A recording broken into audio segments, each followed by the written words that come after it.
Sajabi teu ieu teh deui pada ami gandrung ku balarea.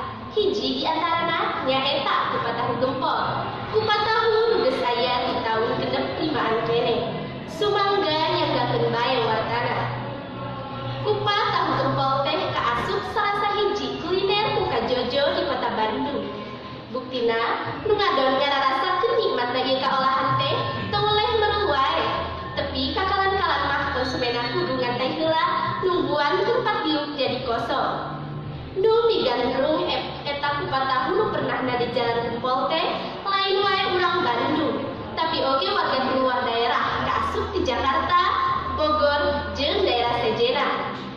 Pajabat jeung artis oge rea anu mikaresep kana ieu kuliner. Nurutkeun katerangan, Kupatahu Gempol teh ditaratas ku Hajah Maria. Ditaratasna lain anyar-anyar, tapi di tahun 1865 keneh mangsa daerah Bandung hareng keneh. Sanajan usaha